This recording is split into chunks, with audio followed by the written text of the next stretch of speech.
Welcome to the Cyber Fishbowl podcast. This podcast is hosted by JP the Geek. We're super excited about our guest today, so let's jump right in. Today, we have our guest, Rachel Long. She is the founder and executive director of Joshua Center. Welcome, Rachel. Thank you. I am so excited to be here, Jesse. Excited to be with you as my friend and then to get to be on Fishbowl. This is exciting. It is. This is my first recording, which I probably shouldn't say, but it's okay. You can say it. It's wild. This is Congratulations really cool. on your podcast. This is wonderful. Thank you. We've got some questions here we'll go through, and we'll walk through your story and what's going on with Rachel and what cool things you're doing. I love it. Awesome. So the first question we had was, how has your leadership style evolved since you first started managing people? Well, first, let me tell you just a little bit about my movement from where I started as a manager and leader, and that's going to be helpful because I would think that the management word that you just asked really is like the crux of that question for me. So, like my first management thing that I ever got to do was at 18 years old at a state recreation area as the beach director, managing like 20-year-olds, and we were lifeguards, and it was crazy in the summer, and you can put your imagination on that. And I'd say I would get a solid C+ on that one.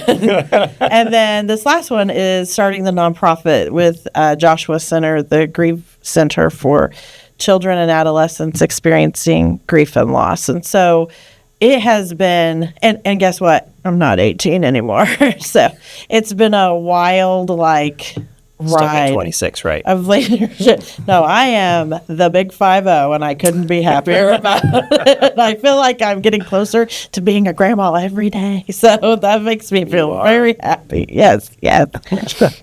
So I think that if I was going to say like how my management style has changed over the years, I definitely started out as your quintessential manager, not having had, some of us are born with natural leadership skills. Like you can see that in your kids. Oh, that one's got some natural leadership skills. And it's in elementary school, middle school, and high school. It's sometimes called bossy, right? So I wore that mantle proudly. That would be your eldest daughter, right? Oh, yes. That apple doesn't fall far from the tree. And I would say that bossing is what I did when I first started managing people. Either like a lot of hand-holding or holding, or you do this or you do that, and not so much where I'm at now, which is empowering. And there were some things that I missed along the way and some painful pieces, but I would say right now, I've moved from the manager piece into the empowering leader piece and moving out of that boss into that leader place. So that's my best answer on that one. Yeah. I think the thing that always comes to mind is just the meme that you see all the time of the difference between a manager and a leader, and the manager is like on the cart with everybody trying to pull him, and the leader is in front of them trying to pull the cart all together. Yeah. So that's a big change for a lot of people. No, yes. And sometimes you get really tripped up in that. Yeah. And it can be difficult to know when it's time to transition. Feels good. Yeah, sometimes. To be the manager. Yes, it does. Yeah. And then you're winning. Yeah. But that doesn't mean that everybody around you's winning, and most of the time they're kind of miserable. So short-term happiness. Short-term happiness. Exactly. Yes. What would you say is the boldest move that you've made in leadership, and did that either pay off big or was it a total flop? Well, I would say that there's some projects that we did that were bold moves. I, for 13 and a half years, was a family ministries pastor and then executive pastor at a mega church, Emmanuel Church in Greenwood. And I would say that when I started there, one of the things that we thought was going to be this bold move, we're taking this to families' homes. We're going to make a family fun box for them to take every single month.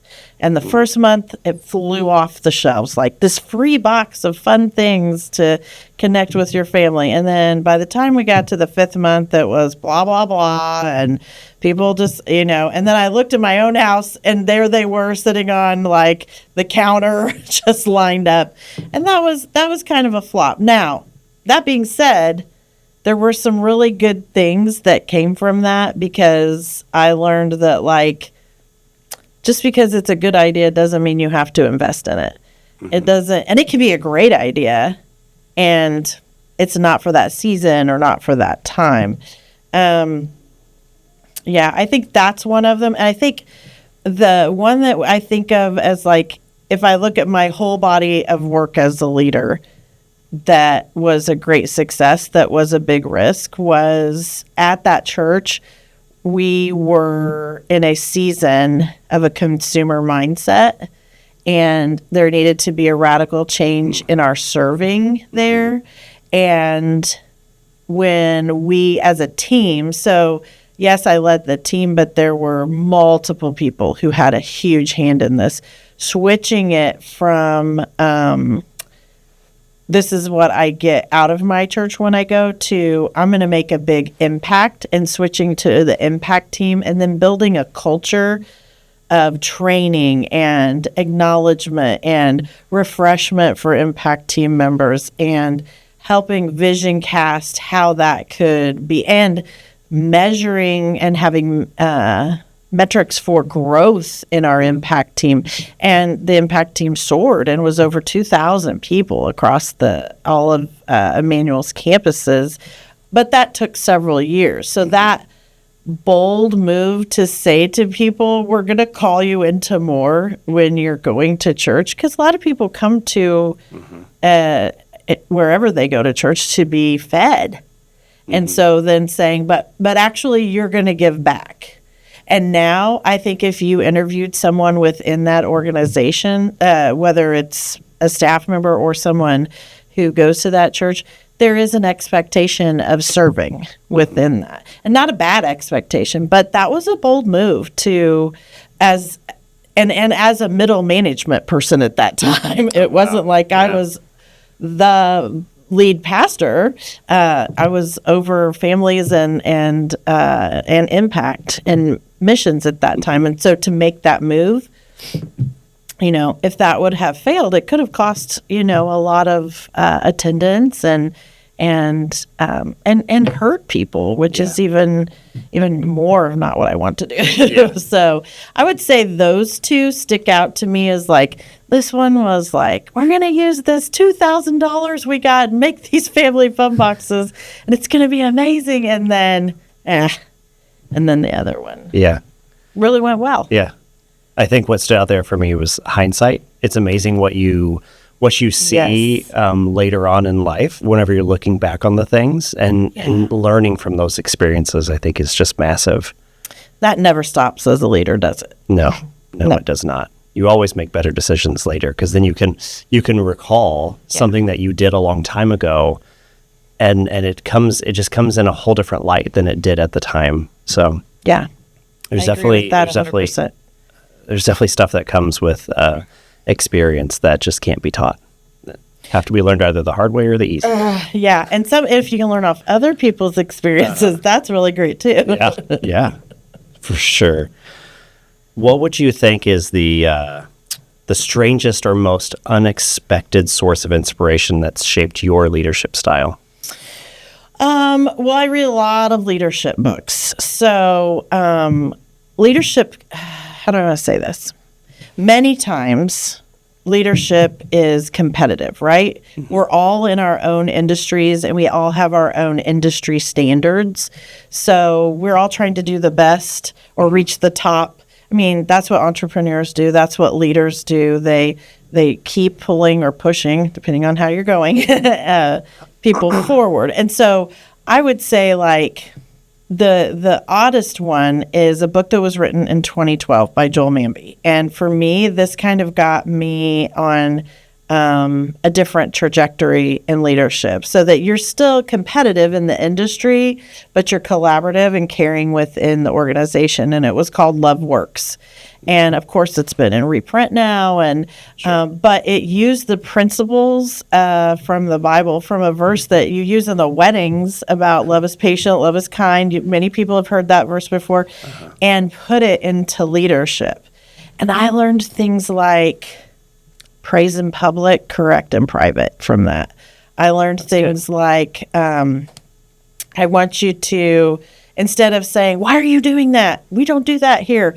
Like, here's what you're doing well. Here's what I want you to see more of. And here's what I need you to stop doing. And having those three, I think that's page 115. It's like ingrained in my mind. And that changed the whole way that I did reviews. Because that helped them be encouraged and gave them like a trajectory to go instead of like, just don't do that. What you're doing, stop that. And as a manager, that's easy to get into because you're trying to build you. But if you're really trying to build other people, and that's also what that book taught me. And so you wouldn't think a leadership book that's based out of a scripture that people use in weddings would be so powerful, but I took that with me and still use it today. Sounds like a great book. Is that commonly referred to as like green light, yellow light, red light, those 3 stages? So I have heard it done that way before. I have not read that book, but like that, I have heard that, but I know that it's the, how he broke it down is the praise and then the more and then. I don't know where I heard that from. But that's what I had in my head. But that's what's in your head? Yeah. Well, you know what? Maybe you just coined that today. That's I don't think I'm that smart. Well, it came to you. You are leading a pretty good organization, so. Thank you. You're welcome. You're welcome. Have you ever had a, my team is teaching me more than what you're teaching them moment? Yes. It's always, you said it already in the podcast that like hindsight is good and a really good teacher. And I'll also say that past pain is a really good teacher. I'm going to tell you, I have 2 of these if that's okay. The first one is, so when we started Joshua Center, when we started hiring people, we needed people who had a lot of passion because you're going to make next to no money. And because it's a brand new grassroots nonprofit, you're going to make next to no money. And we're dealing with children who have had grief and loss. So it's a super fun place. It is super fun to work there, but you're going to be dealing with some rough content. Yeah. So one of the people that we brought on to be our care coordinator, which is kind of like what you would think is a case manager, but it's more than that because she also works with the families. She had been a hairdresser for 25 years. Okay. And she would say that she... let's just say she was very technologically challenged are her words. So she would say, I'm technologically challenged. So then she's using our database that we keep all of our clients in. And her so her having to dive into that for 6 months, learn it and learn new things. I'll never forget the first day that I was in the morning and I was like, hey, I have got to have something for this local school system to refer to us. And her eyes got really big. And then I went and worked on something else. I came back and she was like, okay, I've done this, and this, and called the software company, and here's what we've got. And she did literally teach me how to do a referral on a program that I taught her. Now, that's like a benign one. Like, that's really cool. Yeah. She's 52 years old. She's like relearning, she's keeping young by learning things. But recently, this one's a little embarrassing. So this is one of those moments where people can learn from me on what not to do. A good example of a bad example. Here we go. We are putting together a curriculum, and part of the writers live in Columbia, and they're not able to travel here. So we traveled there to do some work with them. And while we were there, we had a really great host, and he was amazing. And he was facilitating all the different places we would go. And we had one day to visit everything, right? So he started us early. We had gone to a town or an area called Armenia, and he had taken us through so many cool things, and it had been a great day. Then we drove about an hour to another place, and he parks. And I'm seeing this mountain sidewalk that we're about to walk up, and I can feel the rage starting to come up the back of my neck. And I'm like, I do not want to do this. Why are we doing this? What are we doing? We walk up, and mind you, this is a whole group of very happy people who have been writing curriculum for children. And he's taking us to this incredible coffee shop to show us this, and this beautiful square and market. And I am so rude. Like, I'm so, like, just outwardly hot and grouchy and tired and hauling it up this side of the thing. And we sit in the coffee shop, and I'm like, and this, and you're not translating, and da-da-da. And all of a sudden, I just watched the pain go across my team's face. And one of them got up and took a moment and walked away. And I pulled it together, and then we went shopping together. It was fine. I individually apologized to each of them. But what that showed me is I'm working right now with people who sit across from children who have lost their parents because they were murdered, who have lost their parents because they watched them suffer through a long illness. And my team does get stressed sometimes, and they get worked up, but that stuff doesn't hit me. That stuff doesn't bother me. And it just was a reminder that every single person, whether you're a leader or you're an employee, has something. The physicality of that day hit me. That was a weakness for me. That hit me. And I lost my cool. But I'm kind of judgmental if they lose their cool about something. Mm-hmm. So just a reminder that we have to meet each other with empathy and grace. And the way they forgave, and we started moving forward, and are you okay? Like the things that I've taught them to say to one another when somebody's dysregulated in the office, that was a lesson learned for me. Like that was solidified for me because we have a great leadership pipeline, Jesse. So we're getting young social workers in, and they're going to have hard days. Yeah. This is hard stuff that we walk through. I've got over 20 years experience in this, so I'm not having that kind of reaction. So just a reminder that, whether you want to say it, they taught it or not, but they definitely showed me grace and reminded me, you're not invincible. You're not bulletproof. You may be able to handle this stuff well, but everybody has their thing. Yeah. That's the button. Well, we all have our days where I love your word dysregulated. Yeah. That's not a common phrase in my world. We have lots of our own common phrases that the rest of the world wouldn't know. But, we don't deal with children or grief or anything like that. But in cybersecurity, some of those days can get very tense and very high stakes. Mm-hmm. And if there's a problem somewhere, then it's a very timely thing that has to be done and can end up costing a lot of money. Mm-hmm. And so those can get very tense, and then everybody can get on edge during those situations. And so knowing how to regulate within the team, I think, is super, super important. And I definitely don't do that right every time. So, well, I don't think any of us do. And I will also say in that, the team that wasn't with us, the part of our team that wasn't on the trip, when I group apologized, they had no idea what I was talking about because the other ones held it. Yeah. And I thought, wow, that's really a great team. That it's really difficult as a manager or a leader sometimes to not get in your head about that person's a bad employee. They're bad. They're bad, bad, bad. Yes. And you have that. Where's that coming from? That's on you. Something is getting activated in you that is reflecting that they're bad, bad, bad. If they're not coachable, then you got to tell them they're not coachable. If they're not coming in when you want them to, tell them. I think that's another thing that I picked up from that negative experience was they could have come back and said, she's such a witch. I don't want to work for her anymore, blah, blah, blah. I had a moment. Yeah.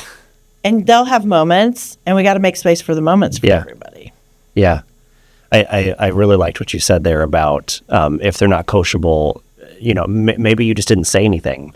Or if you're just thinking that they're a bad employee because, well, maybe they are missing the mark on things, but have you told them that? Have you communicated with them those things? And if they haven't, then who's that really on and who really dropped the ball? And then who's really going to be the one that, has to deal with the repercussions of that? Absolutely. That's Absolutely. Gosh.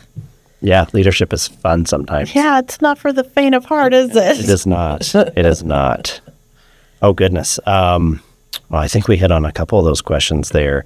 How would you say that you best foster innovation when resources and time are limited? Because we all have issues where time is limited for all of us. And those of us that are leading, either fast growing or busy organizations, like that time is really hard to come by. So how do you innovate or foster innovation? How do you foster innovation when time is limited?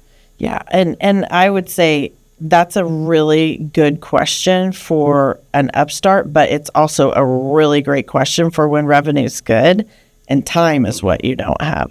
So we've been working a lot on really subscribing to the 10-80-10. So this is the best innovation we feel like we can do right now because the back end is all automation. And that's kind of odd for a counseling company for us. So for 2025, though. Yeah, not for... That's true. That's true. So the first 10% is whatever only I can do. So meeting with high capacity donors, that's really my job.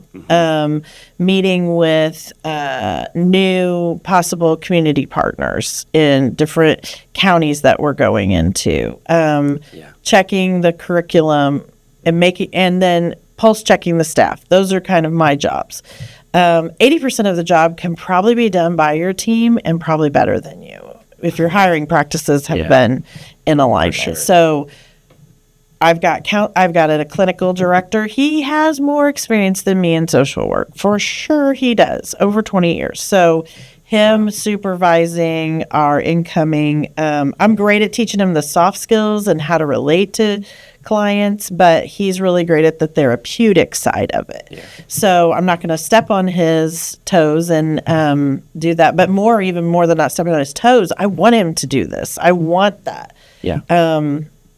And trying to clock my pride on that took just a minute. But because you do feel like I started this business because I can do this the best, but that will trap you. It will really trap you. Yeah. And then the last 10% to automate it. So here's a great example. Hairdresser Tanya, the one I told you about that figured out how to do the referrals. She also runs all of our scheduling. So the beginning part, we want that really personal touch. So they can always call her in a case of emergency. However, we also want them to have a portal so they can do all of their scheduling themselves, see who's open and go undo that. Our CRM, we don't keep in a Rolodex, of course. Oh my gosh. I got to tell you this, Jesse. This is hilarious. So I asked my 22-year-olds if they knew what a Rolodex was. Oh my God. They probably had no idea. No, they had no idea. But there's so much more you can do with the CRM. Of course, all of you that are probably watching this podcast know that. But I didn't know the breadth of what a CRM could do, including managing our grants and managing our donations and really doing some great things that keep us connected to our donors, including alerting me about certain donors I need to reach out to. So that last 10% is automated. So I don't have to have my assistant go and look and see who did this and does she need a lunch with we build reports and there it goes. Yeah. So that's the innovation piece. And then I did have one other thing was when we got into this world of grief counseling for children, we really saw that there's a gap. And so we've been working with Indiana Wesleyan to build a 5 to 10-year-old curriculum so that it touches clinicians, parents, and mental health teachers. So the mental health clinicians, parents, and teachers to be able to speak into the lives of grieving children and work with them through a program that helps start to empower them to move through their grief, which is tough, but I mean, we're very excited about it. That is amazing. Yeah, I'm very excited about that.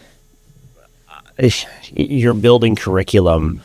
Can you help me understand what that process looks like? I don't have any idea what building curriculum is like. I don't have any idea. Can you help me understand the process of that?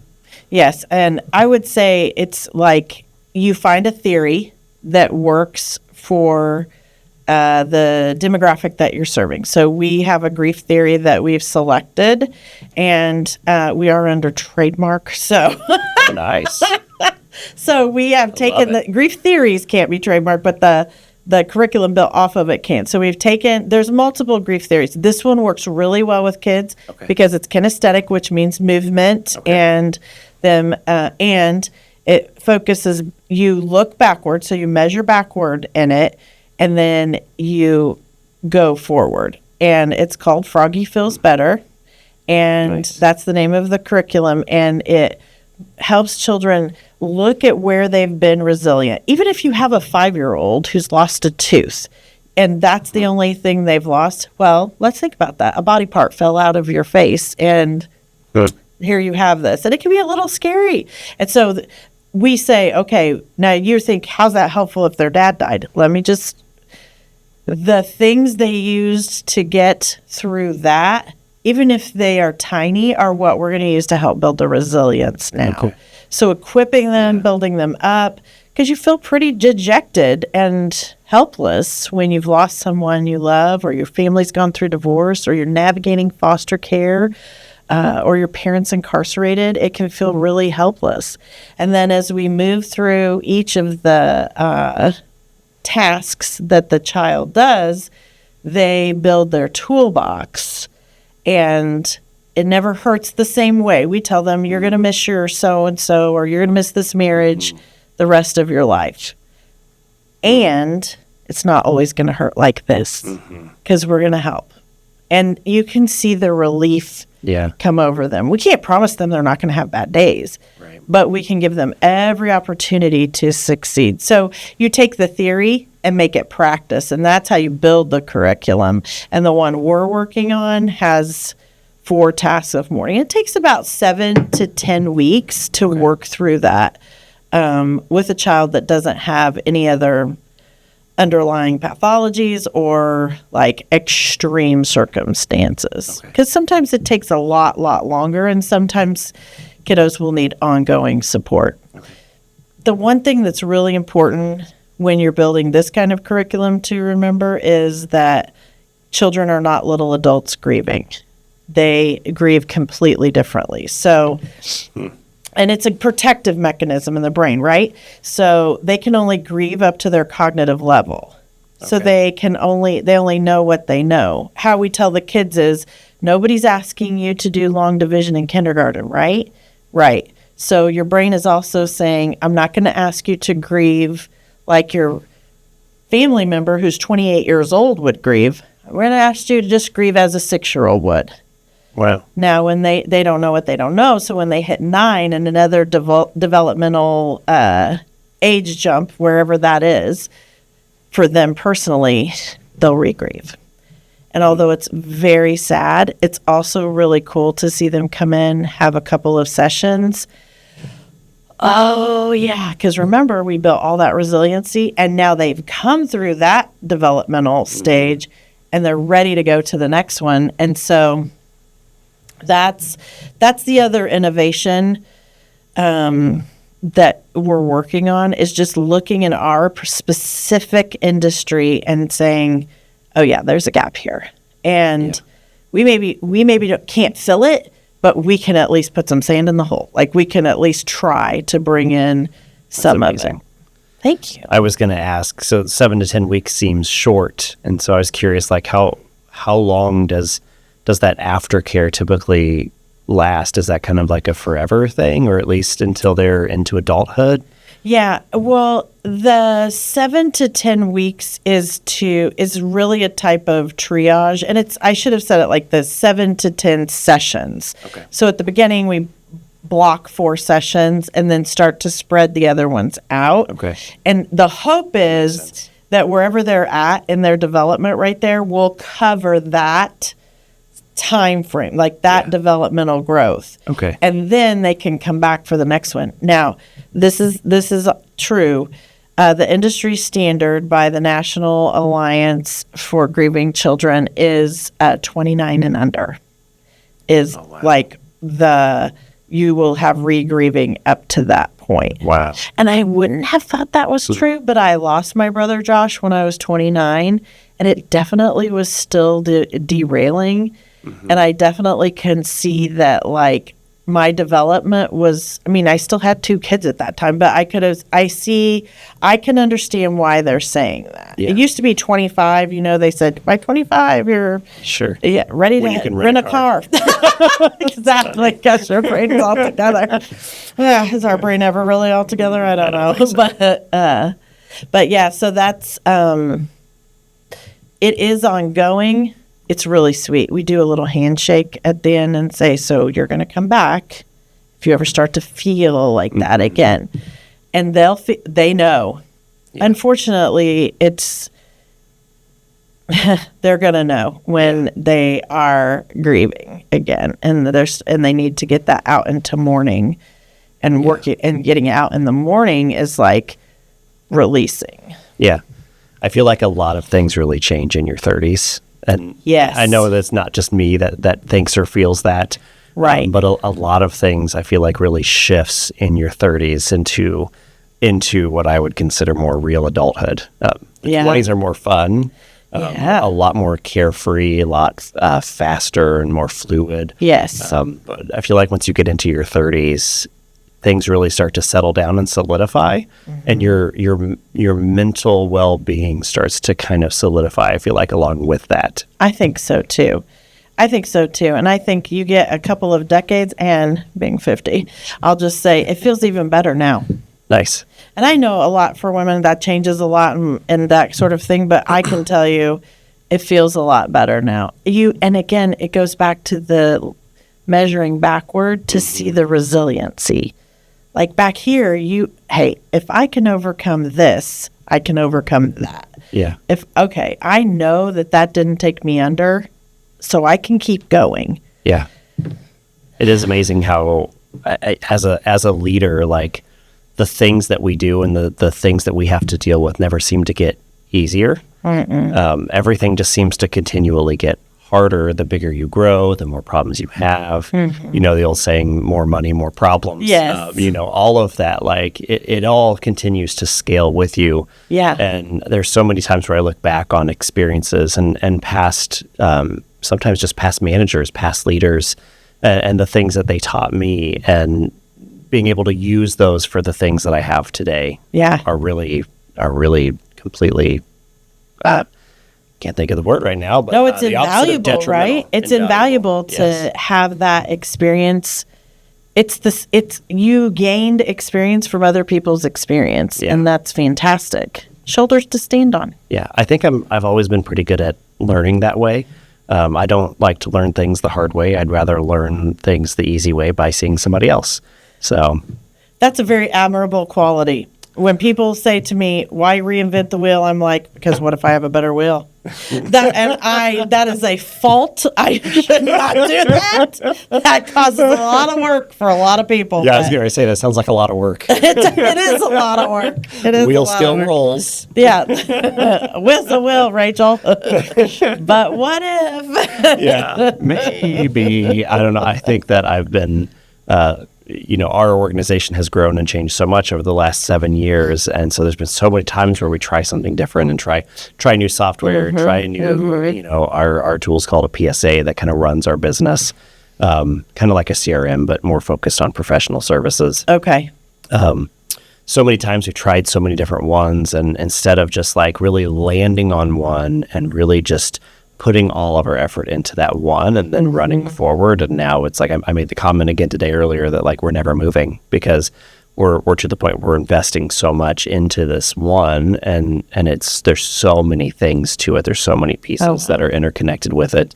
And there's just so much data in there and so much time and resources that we've put into that. So with that, kind of shifting to more operations. Sure. What would you say is one of the biggest fires that you've ever had to put out behind the scenes, and how'd you keep it from happening again?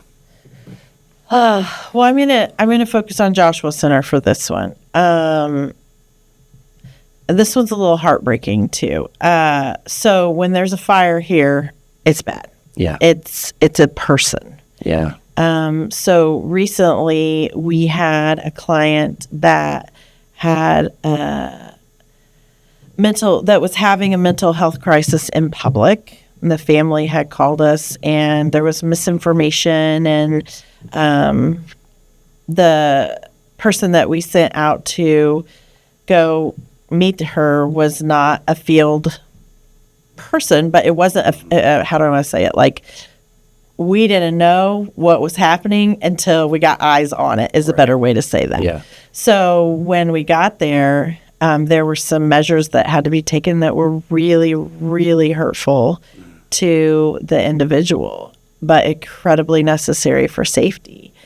And that was a huge fire. And we learned so much about that. We learned that we're not going to just act on information that we're given, but instead have a protocol. Like, this is where this person's always going to go with this person to it. Even if everybody said it's not that way, we're going to send two people. Yeah. And one of them might be somebody from law enforcement right away. Sure. Or tell the family, okay, if that's what you think is happening, then you need to have the law. That's above us. Yeah.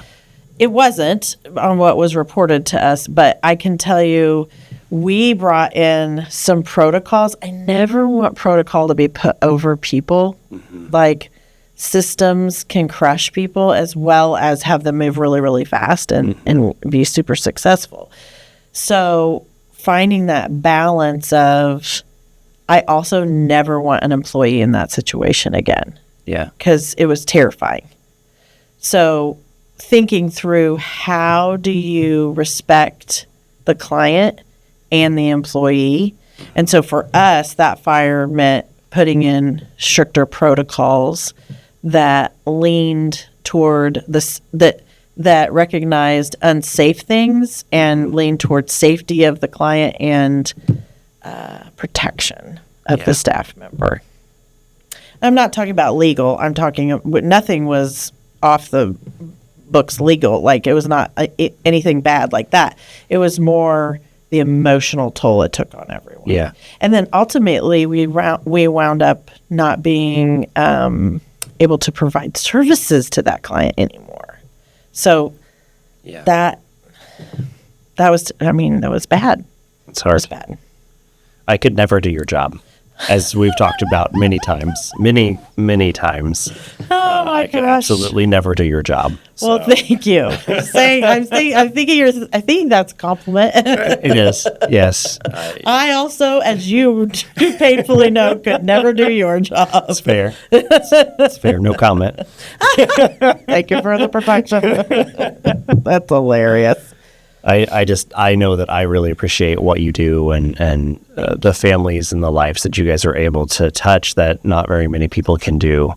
And it's not something that very many people would have the capacity to be able to do or handle. Thank you. Because I know that it's not me. I'd probably have one conversation one time and I'd be like, I'm done. I'm a big blubbering mess. I'm done. I'm out. I can't do that ever again. Like, that would be so terrible. But you do help make sure it gets done. And we recognize and appreciate the support that you give Joshua Center. Yeah. And the other donors give Joshua Center. I mean, when the work is not your calling, then supporting it is every bit as profoundly helpful as the people who are knee to knee in there. For sure. What's one small change that you've implemented that you think has had a really big impact? Yeah, this is a fun one. This is also a Joshua Center. We are working right now to build rhythms. So this is like one that's in process. So instead of like, okay, I think Monday's open, so let's have our team meeting that day, and let's having a structured rhythm that people can count on. We've watched friction start to fall back. So like having Tuesday morning be when the leadership team is going to meet. Okay, that is really important, and we're going to hold and guard that space. And Monday is one Monday a month is our staff meeting, and so we're going to hold that space. Nobody book clients at that time. And then having like building the rhythm. So putting in when people's geniuses come alive. So I'm really, really solid with writing and stuff in the morning. So we put my clients in the afternoon because I can be social and connective with kids with my eyes closed. So I'm going to do that in the afternoon because it's an energy giver for me, not an energy taker. Yeah. And so looking at the rhythms for everyone of themselves, but also like of the organization so that people aren't guessing. Yeah. We try to do that at JP the Geek, and it commonly gets rescheduled. In our world, fires are a very normal thing. Yes. That happen on a very regular basis. Somebody's internet goes down and now they can't function, or something fails, some piece of equipment fails somewhere. New hires come in that nobody knew about and they started today. Those happen all the time. So you guys really are the firefighters. You really are. Yeah, we probably fight more fires than firefighters, except ours aren't, literal fires. Sure. They sure seem like it. But you could do a firefighter fundraising calendar for Joshua Center if you wanted to. Wouldn't that be hilarious? It would probably. I don't know. We might have to evaluate that idea. Wait, well, this isn't a brainstorming session. A bunch of I need to be. Oh, sorry. We're geeks. A bunch You're of geeks. That's right. You're not nerds. No, you never know what could sell, Jesse. You never know. I could only imagine the pictures that the guys would take for a firefighter calendar from JP the Geek. Well, I'm just full of ideas. Oh, my goodness. All right. Switching over to kind of wrap up. I got some funny questions here. So if your leadership style had a theme song, what would it be? And would your team agree? Oh, my word.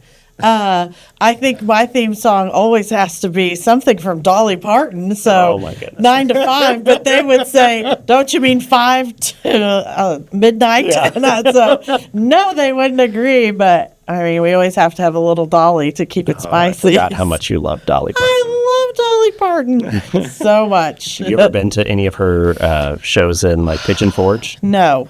I haven't been to Dollywood, which feels like I'm a liar that I love her, but I've loved her since I was a little girl, so I have like a good decades of span of Dolly like memorabilia and love of her. But I really should go to Dollywood. I think it's one of those like things that after I go, I can't ever go the first time again. That's fair. So what am I waiting for? I don't know, but it is pretty cool. You do get to see her tour bus that she used for a long time. They have a really cool museum of stuff, a lot of her clothes and stuff. We went with the kids, I think last year. It was pretty cool. My husband has planned 2 trips to Dollywood that we've canceled because I don't want it to be over. Once I go, he's like, or we could go again. How about that? Yes. How about that? You could go. It's not that far. It's not that like far. 6 hours or something to Pigeon Forge. It's not that bad. No, that isn't bad at all. So, if someone shadowed you for a day, what part of your organization would make them say, "Wait, that actually works"?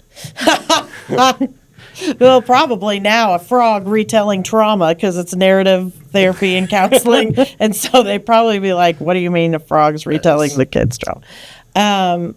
Wait, that actually works. I think another thing is the collaboration. Wait, that actually works to bring in really young people who are inexperienced but really passionate about what they're doing. Yeah, it can. It can go bad, but it also can go really good. And I'm really, really proud of the young people that we have on the team. Passion is a key for us. That's something that I'm always looking for whenever we're looking to hire somebody. Yeah. Is I'm looking for the what have they done above and beyond? Okay, great. You have a college degree. That's great. You put in the effort. You got that done. But what have you done above and beyond there? What home lab stuff have you done? What what things online have you learned? What extra certifications have you gotten? The passion makes a really big difference. Absolutely. Is it always the winning secret? No. But it makes a huge difference, and it's noticeable for the clients. It's noticeable when somebody's passionate about what they do versus this is a job. Yeah, and I think especially because so many people don't understand what you do that are in other fields, when one of the guys or ladies are excited about helping us get a phone system or helping me get a key fob on my phone. Like when they're excited about that last 10% that we're trying to automate, like that makes all the difference to us. If we're still having to do that 10%, then it drags us down. I think that's really good for an IT company and to have people who have that passion. We do enjoy what we do. Good. And we're good at it. Good. You know. Good. Well, thank you for joining us. Is there anything else that you'd like to share? Sure. Again, we are a organization that's nonprofit. We provide counseling to children and adolescents. And if you have any questions about Joshua Center, you're more than welcome to go to joshuacenter.org and check us out there. And we don't turn away any grieving people, but we predominantly work with children and adolescents and their families 29 and under. Thank you so much for joining us. Thank you. Rachel is on the list of some of my favorite people. It is a pretty short list, to be honest. So you have been on that list for a long time, as you well know. So, but like I said, it is a short list. So whenever I call somebody one of my favorite human beings, yes. That is a good thing. So thank you for sharing with us today, and I hope that the information that we were able to talk about today can help somebody else. Yeah, thank you, Jesse. I really appreciate it. Remember, everybody, to go find Joshua Center online. You can also follow us online as well. cyberfishbowlpodcast.com is our website that's coming. You can also find us on all the socials. You can find Joshua Center online and all the socials. Remember to go like and follow everywhere. Thanks for joining us for the Cyber Fishbowl podcast, where business stories come to life. Thank you so much for joining us today on the Cyber Fishbowl podcast. This podcast is hosted by JP the Geek. I'm Jesse Pearson. JP the Geek does managed IT services, cybersecurity, and AI services. We're here to help you with anything that you need. We'll see you next time. Thanks for joining us.